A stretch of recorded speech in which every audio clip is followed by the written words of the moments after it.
Blake Precious Sweetie was sent off at a big price last time out. You rode him. Did he exceed your expectations?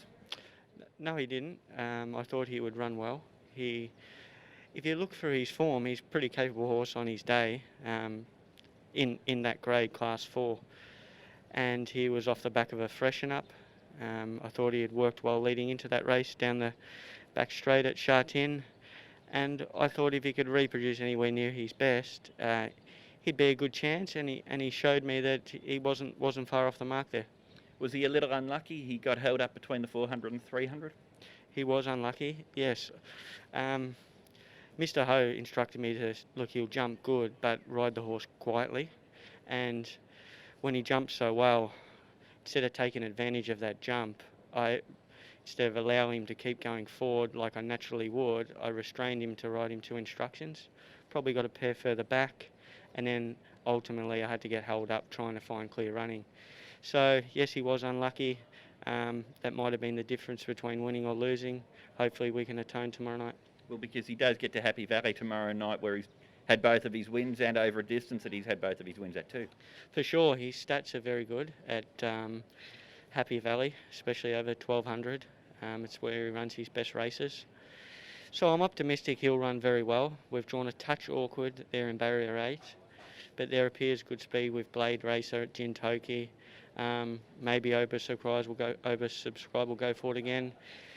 So hopefully that'll allow me into a nice position midfield and just trying to navigate a path through to utilise his great sprint that he's got. Chad Farbumper, you've ridden him at his last couple of starts. Has he turned the corner, this horse?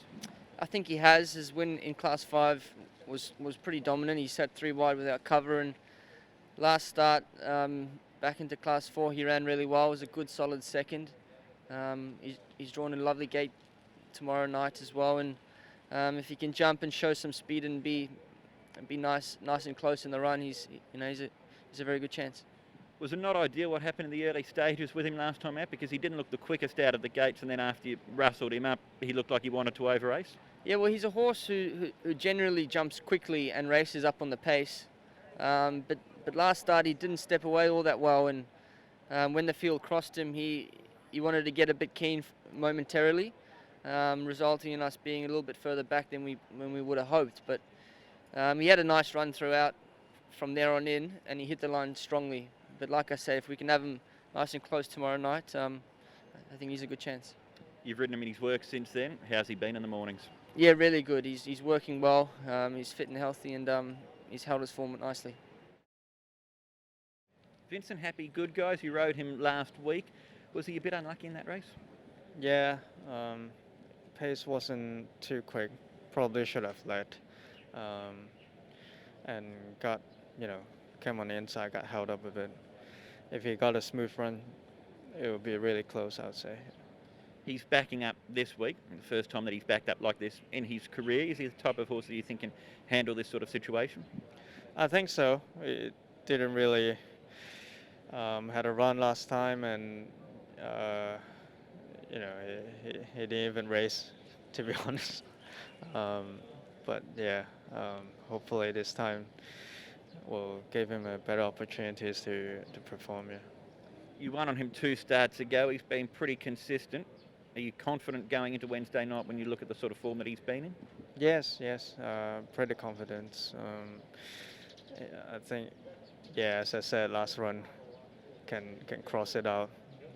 Didn't give him a perfect ride, and should have been better. Probably being a bit harsh on yourself, because another horse I want to ask you about, Voyage Warrior. You gave him a perfect ride last time out to win the Sprint Cup. You and Ricky, you team up again with him on Sunday in the Chairman's Sprint Prize. Could he cause another upset? Let's hope so. I think last time we sort of stole the race probably because of the track, or and we went quite slow. But he is there. When Matthew rode him, he only got beat by half a length, not far from those big boys. But if he improved from last run, I think he can be really competitive as well. Pinghai Galaxy, Chad, what did you make of his last start effort with you on board? It was good. It was sound. He had a lovely run in the race, and was strong to the line. Just couldn't reel in the winner, but his run was good. He's a horse who looks like he's adapting to Hong Kong now, and he's racing well. So hopefully we get a bit of luck from the draw, and he can figure in the finish. When you look at the race for Wednesday, it doesn't look like a strong field apart from Dancing Fighter. Is he the one to beat? Yeah, for sure. He would be obviously bombed the start last time, and he's a nice young horse. But if we can get a bit of luck in the race, we're a live player. And your own form, a treble on Sunday, 34 winners overall for the season. You've ridden winners at 9 of the last 10 meetings. Is this the best we've seen of Chad Schofield in Hong Kong? Well, I think my results probably say that, but I'm getting nice rides and nice opportunities, and thankful I can make them count and win on them. Hopefully the nice rides keep coming, and I can keep riding winners. And do you feel this is the most consistent you've been in terms of, you've had a number of ups and downs in your time in Hong Kong, but this is the best long stretch of form that you've had? Yeah, probably. Probably for the last 2 months now, it's been a nice run, and long may it continue.